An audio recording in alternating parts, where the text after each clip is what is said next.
Hi everybody, good morning, thank you very much. Welcome back to American University's spring semester and the 27th Ann Ferren. I met Ann Ferren once. I didn't even know she was a real person. And I was really surprised she was still alive. I'd never heard of a conference where the person was still alive, and she's delightful, as probably most of you know. Thank you for coming. When we talked about putting something together, our main idea was, what are students saying about their online courses? We were just talking, everybody's taken a class, so we think we all know how to be good teachers.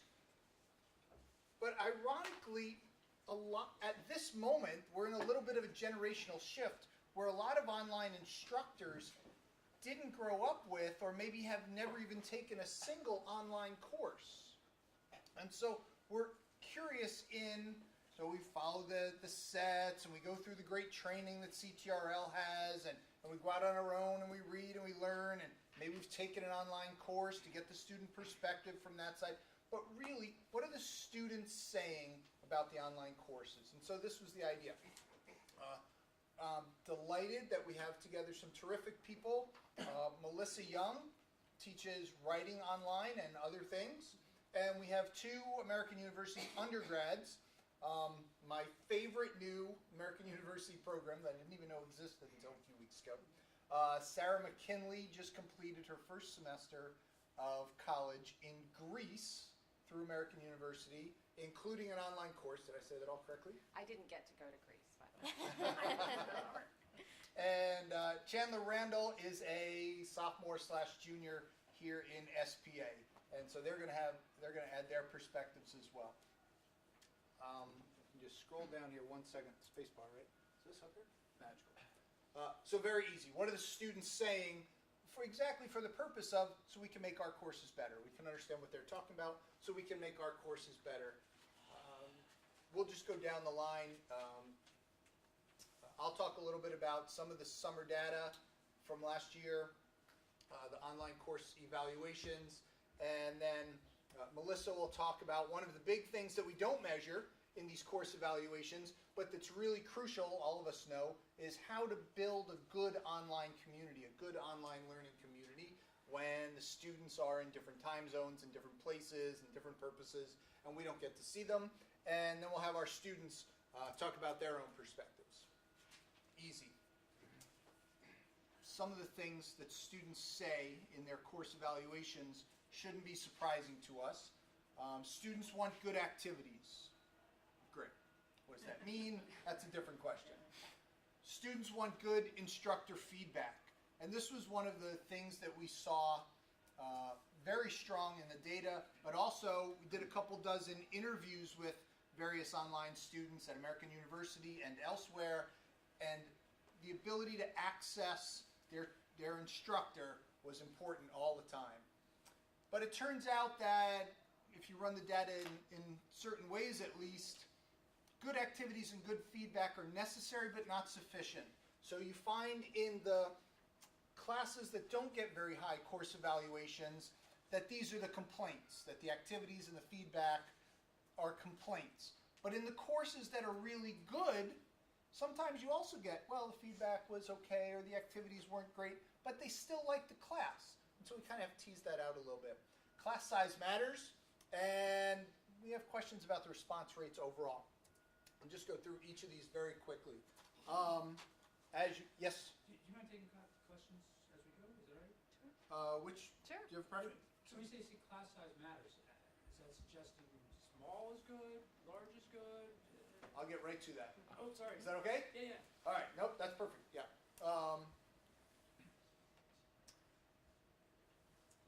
The most central part is, or the most central relationship is that students who said the instructor was good said the course was really good, and students that said the instructor was bad said the course was not very good.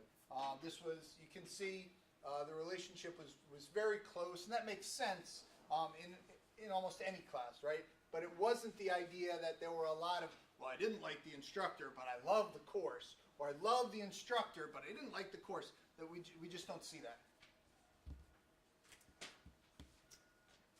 Instructor feedback we talked about, and we talked about the difference that you can have good courses, although you have the feedback, it's kind of, the data's a little bit all over the place on there. But in the courses with lower course evaluations, the relationship is a little better, just like we described. And the same with activities. I really like the activities. I may or may not like the course. But I didn't like the activities. I definitely don't like the course.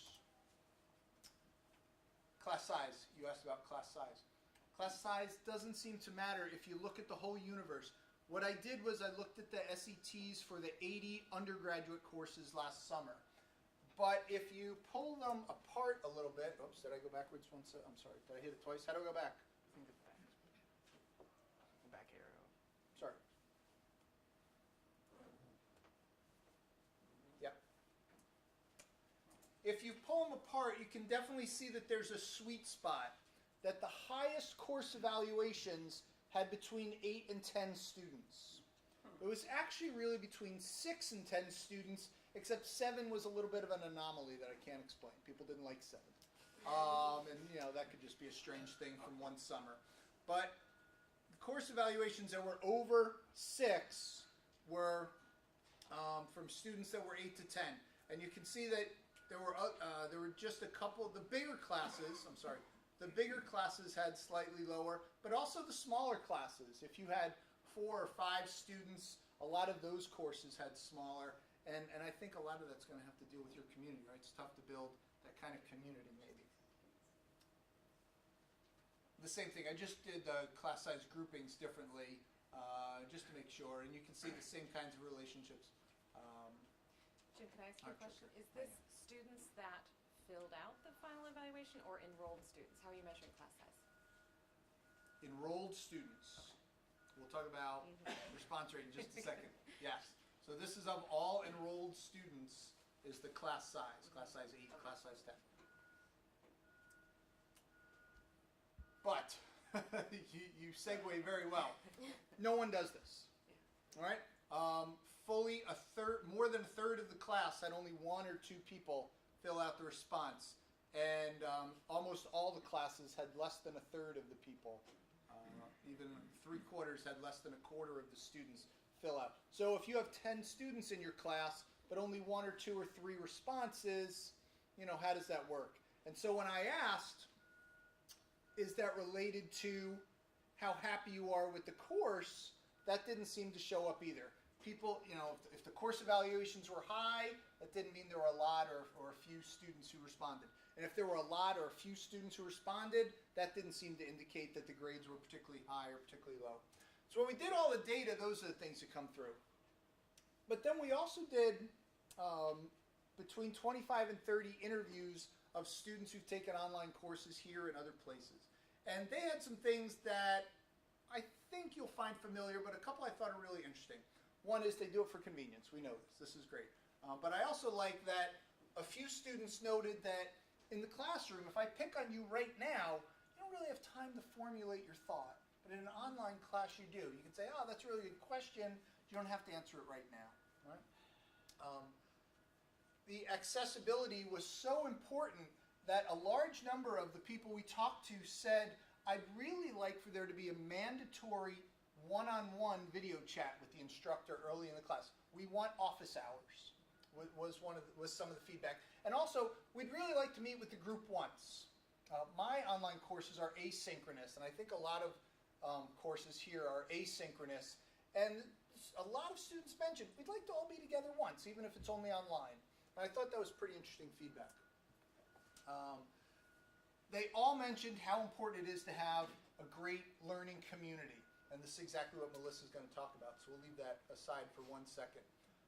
They really liked if you introduce the class on a short video, 4, 5, 6 minutes, really introduce the class and say, this is what we're doing this week, this is how it fits into where we are in the course, these are how the pieces of this week fit together. They want that explanatory time period of you talking to them about what we're doing this week. They don't want 40 minutes of you standing up and being really smart and then falling asleep in front of their computer screens while they're going to get coffee and other things.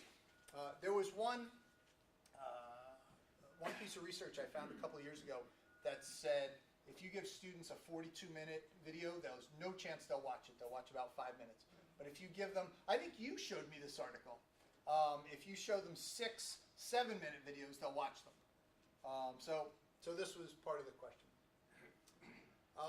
They don't understand why they have an online course and just a book, and that you're not using online resources. They don't understand that. They expect not only for the instruction to be online, but to use online resources.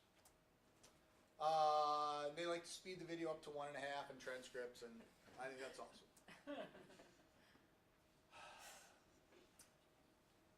They need an online hallway. So that's my goal for this summer, is to create an online hallway. They want somewhere they can chat with each other after class without me being there. They want to talk about the questions in class and these kinds of things. I thought that was great. In the process of building an online community, though, it can't be forced. And sometimes it doesn't work, and not everything works. So more than one said group projects are torture. And I thought that was really, that multiple students used the same word, torture. I was like, well, I don't assign group projects, so it's not me. But I thought that was really interesting. And in the discussions, they feel like after the first 2 people have spoken, well, everything's already been said. The first 2 or 3 people said things. I don't want to just repeat them. Again, with the accessibility, they have a question after class. They want to come up after class and ask you a quick question. But they can't do that, right? They need you to be responsive to them, whether it's by email or Facebook message or however you do it. They just have one quick question, and they need you to be there for that. And also the bigger questions: how am I doing in class? Am I getting enough feedback? Are my grades good? Are my essays good? If you're not turning that back, they notice. Some web pages are really good, some aren't. Use online sources, and I love this one from a former student of mine who's a lawyer now. Yeah. She has a preference for a few high point deliverables in the classroom format over the many low point deliverables typical of online courses. I was like, well, thank you for caring enough about me to have such a thoughtful response. But I did think that's funny. Instead of a few tests or a few papers or something like this, we have such a compressed time schedule, and we use such different, sometimes we use different grading measures. That was a good insight. Okay. One thing we don't ask on the SETs, either in online courses or in classroom courses, is how was your how was your learning community? Right? How was the classroom setting? What was the spirit of the classroom, online or in the classroom? We don't ask that, but Melissa's going to tell us all about how to be great at that. Okay. Yeah. Great. Can you hear me from here? You tell me when you want those pictures. Okay. Go ahead. Just have a quick question. Is that presentation available? It will be. Thank you. Yes. So I just wanted to share a few ideas about building community in the classroom, and I don't think it's all that different than building a community in a traditional classroom here at AU, but I do know that it's twice the work. It was different for Sarah's class in Greece because they were already there in a community together. They were all sitting in a lab together at the university without me, and that was a new experience for me. When I teach online at AU, it's normally during the summer, and students are like yours, Jim, they're all over the world. And so building the community is a different task when they are so spread out. This was different because they already had a community, and I was the outsider coming into that community. And you could tell that from the discussion. You could tell that they knew each other well, that my job was more as moderator among them. The first thing is that they don't know how to teach. They don't know how to take an online class. AU students aren't typically in online classes, and I would say 99% of the students I've taught at AU have never taken an online class. And so we assume that they are versed in the technologies. We assume that they know how to take an online class, and there really is a week of orientation where you are teaching them what you expect out of them. And when I've been in classes and I haven't had that week of orientation, if it's a 7-week summer class, it has to go much quicker. We really do hit the ground running. This was a 12-week class, and like I said, they already had a community that was established, and I was stepping into that community. But we assume our young freshmen know how to Skype. We assume they know how to tweet. We assume they're on Facebook. We assume they know how to use Blackboard. And in their social lives, they do, but in an academic life, they do not.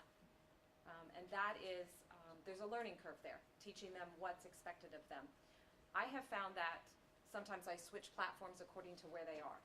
The class that Sarah was in, everyone was on Facebook. Everyone was pretty versed in Facebook.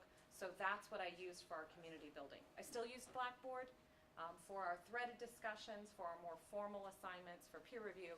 But Facebook was really where the community interacted in a much more casual way, giving each other feedback on topics. And I was able to bring in our librarian, Rachel Borchardt here at AU, into the online class for the students in Greece so that she could give them feedback and she could be a part of that community. Let me show you one of the screenshots. It might be with Sarah in it. Oh, I have it on my screen. Okay. I don't So- know how do I, it's on my computer screen. I don't know why it's not on the big screen. Click exit. Click what? To what? Exit. Oh, to mine? Exit from what? There you go. Okay, so this is Kathleen's. This is a post from October of last year. The beginning of their research project, I simply asked them to share what their topic was in a very, very casual, most importantly, ungraded platform. So what are you thinking about writing? They had an experience called an outsider research experience, something to do with their program in Greece, something they'd experienced. It was easy. They're in Greece for the first time. Everything they were experiencing was outside of their comfort zone. But in the normal AU classroom, in the traditional classroom, students will go out into the DC community. They'll do something, or on campus, something they haven't done before, anything.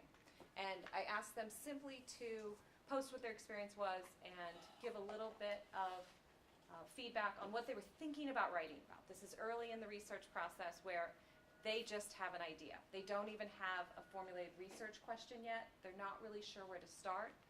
But part of my job and Rachel's job is to teach them how to do research through the AU library when they're not at AU. So how do you access? Most of our students here at AU, of course, use the AU library, and they're not at AU. They may be physically sitting in that building over there, but they're really just doing online learning the same, as a research project.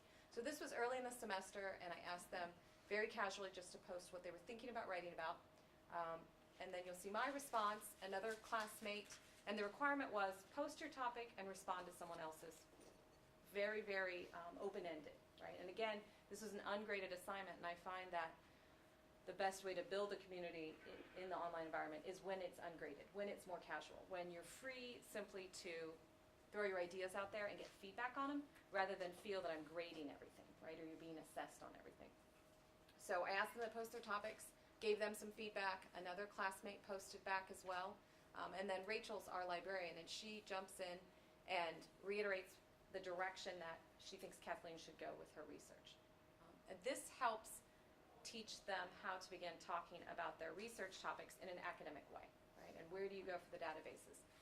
This is something I do in my traditional classroom as well. I use Facebook groups the exact same way as I do in my online classroom. And then if you show the other one, I think the other one is Sarah. Sarah, you could jump in here and tell how many times we had Skyped behind the scenes talking about this topic, formulating it before you actually were comfortable posting it here. Yeah, I was a little lost in terms of what my research question was going to be, how to word it right, how to make it argumentative rather than just, rather than just one particular statement that I could argue about for forever. That was kind of one-sided. So, yeah, there were a lot of different steps. The Facebook process was very helpful in that, when we were all living together and no one really wanted to talk about our research question casually. Over breakfast.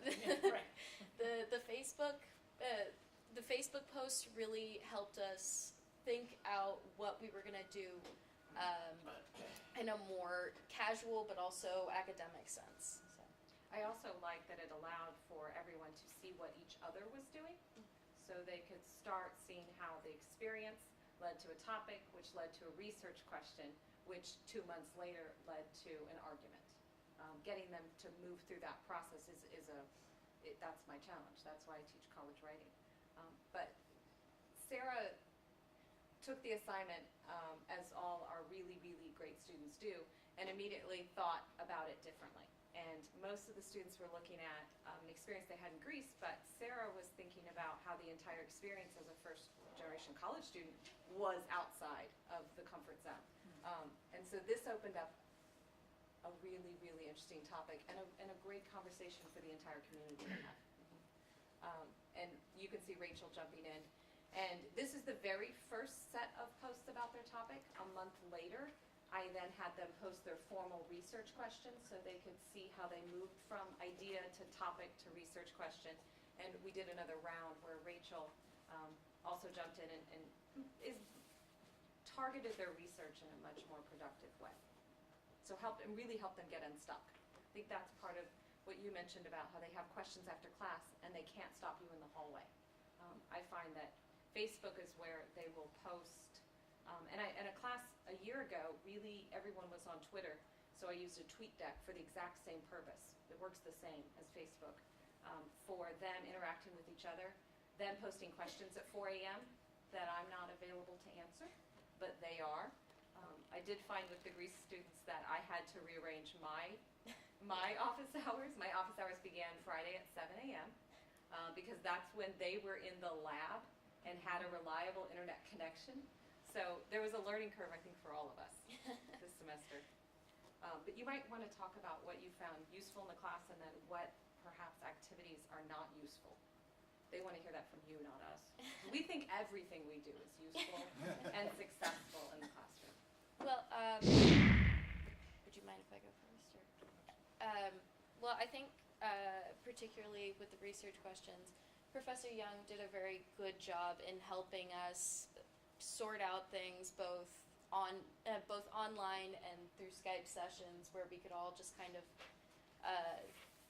perfect our ideas on a more personal level. And so the discussions both on Facebook and on Blackboard were helpful as we got the hang of Blackboard. Blackboard has a real learning curve. Yeah. And Blackboard is where the graded discussions happen. Everything I use Facebook for, or Twitter, or Skype is a completely ungraded platform. One thing was that there were no, there was nothing visual, really. It was all very written down, and that was fine for me, but I think a few people were they were better at absorbing information when they could hear it. So that would have helped for certain students, but and as always, when you're teaching primarily, or when you're teaching and learning through primarily written things, tone can be misinterpreted. People can misconstrue certain ideas, but I think for the most part, we had a very unique learning experience. Again, we were all living with each other. We all knew each other on a very personal basis, and group projects were not quite the same because at dinner we could be like, can you edit my paper? And, since we knew each other, again, people could come up to others, maybe not even specifically in their group, and say, can you look at my paper, or, whatever. So that was primarily it. Hi everybody, I'm Chandler. So I've taken several online classes here at AU, only in the summer, so I think that's important to know. But I think there's generally three things that students really look for, in not just online classrooms, but classrooms in general. And I think that's a connection with their professor, with students, and also the material. And definitely in an online platform that changes a bit because you don't have a real atmosphere to connect with students or connect with professors, so you have to make an artificial one. And I think that's really the emphasis that I think should be placed on these online material, is to make it feel real, to make it feel not online, to make it feel like you're actually in the classroom with these students.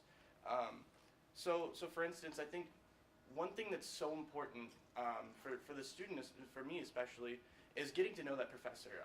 I plan on going to law school eventually, so that connection's important for maybe a letter of recommendation or research or something like that. But then the question is, how do you actually do that?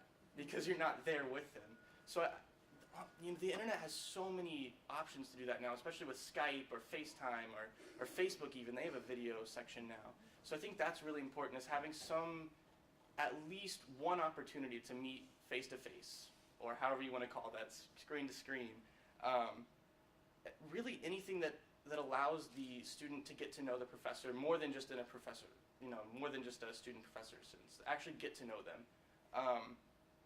Second, I think that the connection with students is so important, because I can learn a lot from a professor, but I can almost learn more from a friend in that classroom. If I have a question about, what's something in the material and I'm completely lost, I can go to that friend.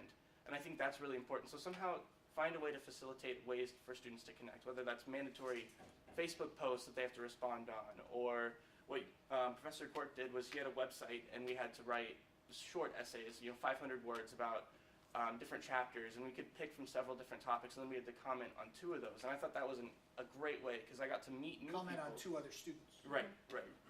So I had to force myself to meet people that I wouldn't necessarily know, because in that particular class, I only knew one other person beforehand. So I got to meet students online, and that was a really cool way to meet people. It's not traditional whatsoever. And then most uniquely is connecting with that material. As a college student, it's important to do more than just take a lecture and then try and take a test. I think we all know that you're not going to do very well if you just do that. So I think one thing that's really important is to do more than just posting lectures online. I think it's really important maybe to do video lectures that are 6-7 minutes long in different parts. And that was something that Professor Quirk brought up earlier. I think that's really important, because not having the traditional classroom, it can be really boring to just sit there for 40 minutes and watch a lecture, whether it's you speaking or some other video. But it's really nice when you have, Not these instructors. They give great 40-minute lectures. That's right. But in general, 5 to 6 minute videos, that's something I can really tolerate and really plan throughout my day or my week. If I have a busy schedule, if I'm interning during the summer or some other thing maybe during the year. And can I ask a question? Was having those on Facebook useful, or would you rather have them somewhere else?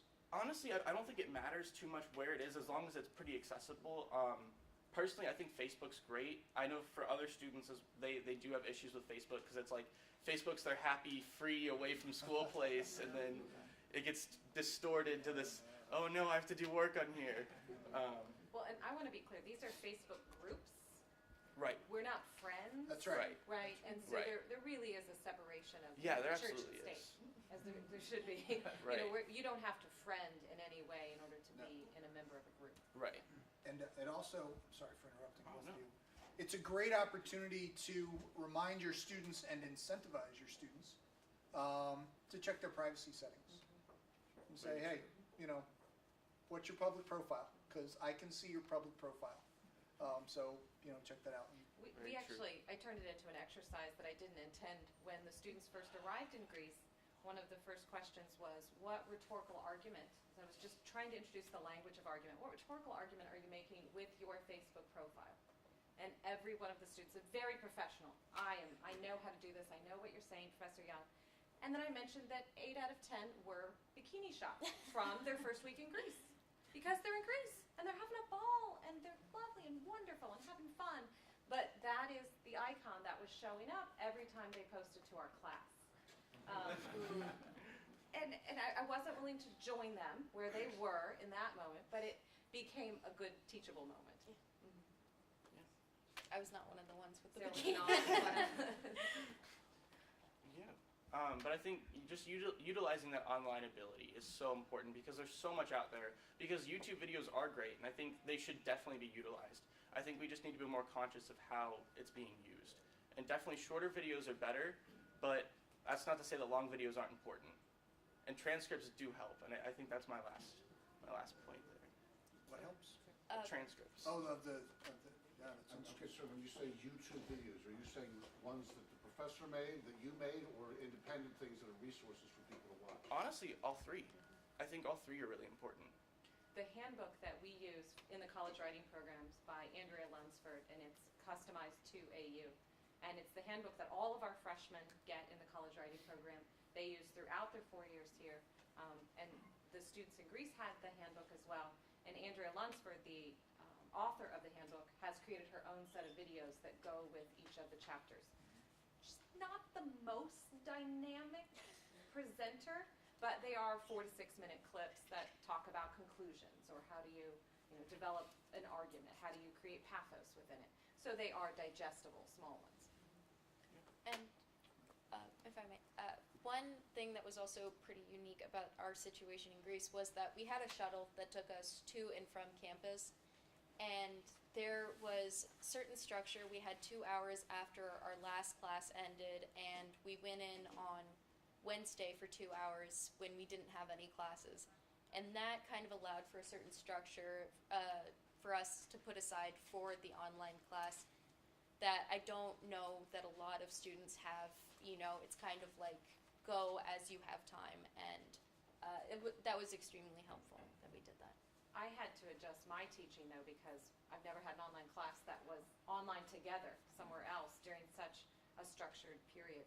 And so I knew when they would be in that lab that I would really be doing all my teaching, because that's when they were going over the agenda for the week, that's when they were posting most of the discussion, and I had to adapt my own schedule to that, because that's when they were available. And normally in an online class, it's really asynchronous, and there's not that structured time. We also had to adjust to when you could get internet though. Mm-hmm. And we would Skype sometimes, and I would have to say, okay, on the 3rd floor in Kathleen's room, there's a good connection. So I need you, Ethan, to take your computer up to Kathleen's room on the 3rd floor, because there seems to be internet right now. You both identified something that a lot of people talked about when we were asking them, and that was, especially if it's a student's first online course, it's new for them in terms of creating the time and the space, and where am I going to do this, and when am I going to do this? Well, I have something else to do right now, so I'll do it later. Not having that strict, I have to be at class at 10:15. It's really another student obligation, is to build that self-discipline to when am I going to do this work. Some of it you can do at the bus stop, Yeah, right? But yeah. not all of it. Yeah, an essay, 500-word essay is definitely not easy to do at the bus stop on your phone. No, that's right. But you can keep up on everybody's. In our classes, we also have to post current events, and you can look at what everybody's current event is on Facebook while you're at the bus stop. Right. But not compose, Yeah. Aristotelian theology. Yeah, that takes a laptop to do. Yeah. It's a little easier. Well, and the Blackboard app is so much better at AU now Yes. than it was 3 years Is ago, that right? 5 years ago. I don't think students can still take their entire online class on their phone. They think they can. But the Blackboard app has really, Yeah. they've responded to the feedback that students have given them about what works and what doesn't. Oh, Yeah. that's great. I use the The Blackboard Blackboard app app. a lot, actually. Oh, that's It's really great. Yes, I ma'am. have a question. Why did you folks feel it was necessary to go outside of the LMS and the platforms that AU is providing? Was it the familiarity of these young folks with Facebook and Twitter and Skype? Or was it the fact that the discussion questions in Blackboard are a little difficult in terms of actually the interface and the discussion? I'm just curious why these other platforms and why also they weren't incorporated into Blackboard. I do use Blackboard for my graded discussions, and they are as vibrant and as active as our Facebook were. I think it's a matter of meeting them where they are, but I also think in a traditional classroom, I'm also meeting them outside of office hours, I'm meeting them in my office, I'm meeting them through email, I'm meeting them. We already use a lot of different platforms besides just a traditional classroom. So I think of Blackboard as my traditional classroom, and I think of those other platforms as the other spaces I would normally meet students. And mine was a little different. I used Facebook for exactly the reason Chandler protested, and that's because that's where they are. And so we do our less rigorous work on Facebook where people are, and also that's where each of us can post, hey, such and such office is looking for interns applications, or there's a job opening here. So we also have that kind of community building, if that's an 80s word we can use. But I built my own little tiny WordPress page instead of Blackboard for ease of use for me and for students. I did this, I find it easier, a lot of my students say they find it easier, maybe some other people prefer Blackboard, but for me it was easier just to do that short WordPress page. I use Blackboard for all the official things. So the syllabus is in there, any required readings, especially, I can't just post a chapter of a book up on Facebook or an article, those kinds of things. So all that and the grading, I'll do on Blackboard. So all the formal things only, but not the work. Another thing that's helpful in the Facebook versus Blackboard thing is that when you're on Facebook, you get a message that that someone posted to the group, someone replied to your comment. I really wish Blackboard would tell us when somebody replied to really great. one of our discussions. That's really great. that you get a notification. You can subscribe. I actually knew that. do know that and don't want them to, because I feel that a big part of the learning in our Blackboard discussion is them reading each other's discussions and not just listening to what other people say in response to theirs. And so I do know about that button, and I hide it on my Blackboard page. Well, one thing about that was that having it mandatory that we respond to other people's I think that kind of that helped with being able to read other people's. Because you had to. Yeah. Right, where early on in the course, what happens is they just talk to me. The very first week, all the discussions start flowing through me.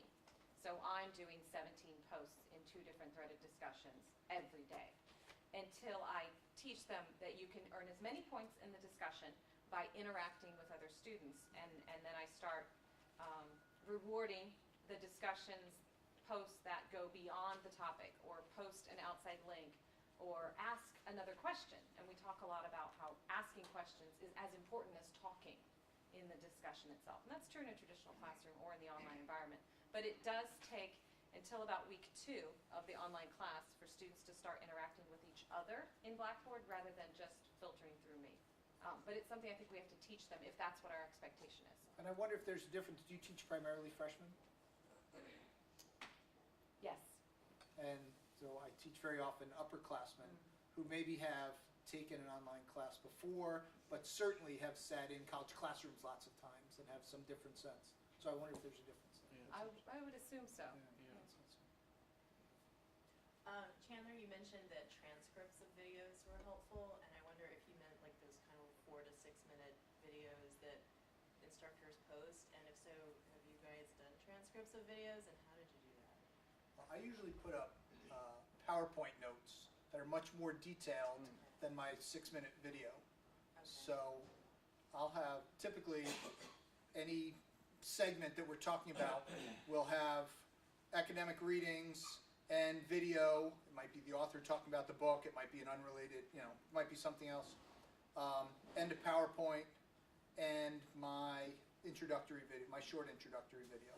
And in theory, those pieces work together.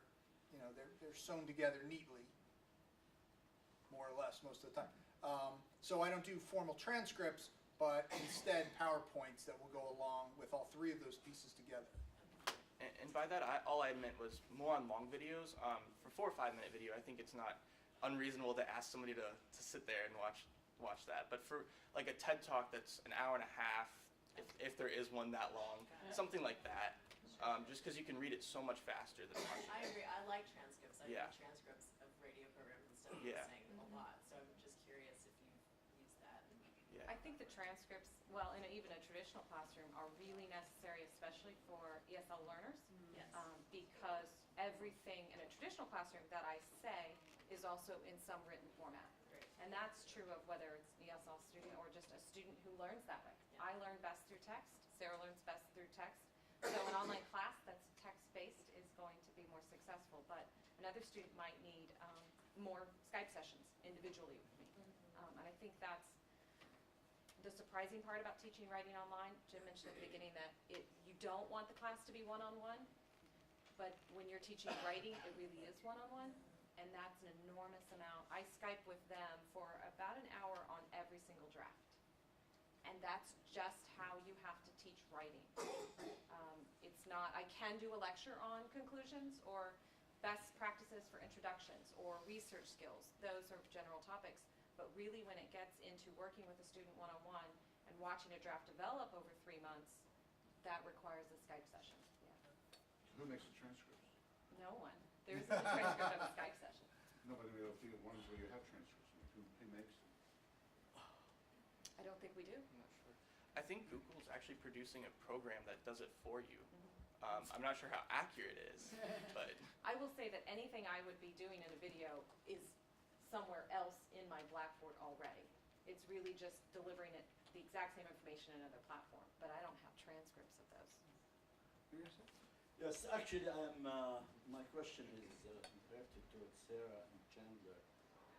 Is your online experience is limited to literature and government? Have you taken courses at Kogod, for example? Well, it was just my first semester, so I only had one online course while I was in Greece, but I was taking other classes in person.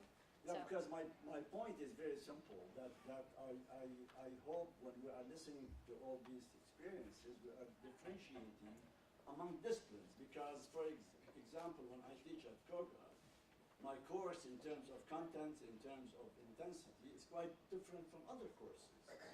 So consequently, the component of the course, especially, Jim, what you mentioned about the size, I taught more than 40 courses online so far. And I'll tell you frankly, if we are talking about a highly rigorous course, and where there is interaction, whereas at least if you are talking about the summer courses, for example, in my courses, each student will get at least 14 grades, and in the winter he will get 23, 24 grades. Right. So when you tell me that size doesn't matter, I'm going to tell you, without having scientific data, this is absolutely suicide. No, that's what we found was the Yeah, smaller no, classes. I mean, to me, after all these 40 courses, I'm very passionate about the size of the classes. Did you Either we find- are going to teach online and student benefit, or we are going just to teach online. To me, more than 20, 25 students is absolutely useless exercise. What size did you find most effective? Actually, 20 is 20 is good perfect, especially when I hear day in and day out, give me a feedback. Yeah. Well, for God's sake, if I have 35 students, I have every week I have discussion board, and every week I have written assignment I'm going to read and write and comment and what have you. What do you think I'm going to do? Right. Spend 6 hours a day providing feedback to students? Are you Right. kidding me? Right. Those are large classes, Right. yeah, but I mean, ours are much smaller. And yeah, we saw the same thing, 17 to 20, much higher than 21 and up, and 14 to 19, much higher than 20 and up. So it's exactly what you said. plus I think Melissa, what she mentioned about, I'm very surprised because I was a member of the online advocacy group at AAU for about 5 years. We always learn that students, before they take an online course, he must complete a training course before he takes a course online. So I'm very surprised that students who are taking courses without experience in online Do you teaching. mean the instructors? AU instructors have to be certified No, by taking a students class. as well.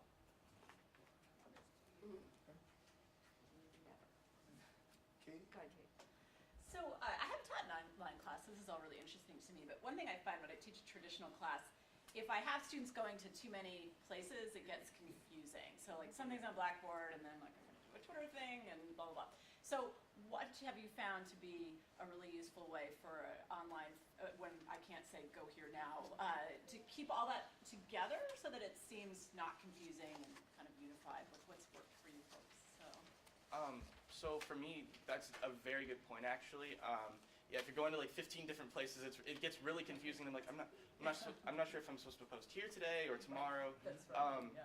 So I don't know about exact, whether you should use Facebook or Blackboard, but I think no less than 5, or no more than 5. I think is a good, reasonable amount. I think this summer we probably used We used- 4.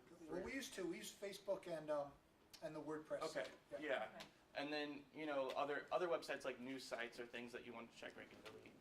And stuff what like that. I tend to have the same information in multiple places. Right, where if it's a Blackboard announcement, it's going to come to your email, and I'm also going to post it to Facebook. Right. I see. All right, yes, thank you. Yours? Yeah, I think I have, I may be unique, I'm a student. I wasn't born in the Facebook generation, obviously. And so it's all kind of new to me. I realize I'm an exception and maybe I'm on my way out. You guys should be designing things for the people of the future, not for people like me. I find that having one site and one site only, Blackboard Learn, I spent a lot of time learning how to use it. It works well. I'd like to find the information is in that one place instead of it's in multiple places and I'm constantly going back. If something's reworded slightly differently, I'm wondering, is that a duplicate assignment? Is that the same assignment? Is it something else? One place. It's like if you have a classroom, a physical classroom, it's on one floor, it takes place at this time, I show up there, I'm not like, well, you went down to the lower floor and got that other page in that other place, right? No, I didn't, I went to one place, and that's where I want to have it at the same time. The other thing is I understand the convenience part, but I'm also, because I'm looking at teaching eventually, I'm sort of, should I open up the can of worms of like, what is education devolving to, Facebook? I prefer to get my information in the bar, so why don't you teach me, have some kind of, or on ESPN, a little ticker running underneath so I can watch football and see what I'm supposed to learn but not be taken away from my football game. It's like, how about the education, if you just require the students to say, I'm sorry, you're going to have to shut Facebook off for a few minutes and go to this other place where you can learn. And when you want to go to Facebook, you can multitask with that in another way. But I think the onus really is on them, especially in the online environment. That's why I asked Jim immediately about this, whether or not he was measuring the original enrollment versus how many students fill out the SET. Because in my 7-week summer class, which is an accelerated, they're doing the same amount of work. They're writing an entire 15-page, 20-source research paper in 7 weeks. It's really, the success rate is not high. And so I do end up with about a 6 to 10 person class in my summer class because students maybe overextend. They also took jobs, they took 3 online classes, and their parents told them they had to. They may not be as equipped, right?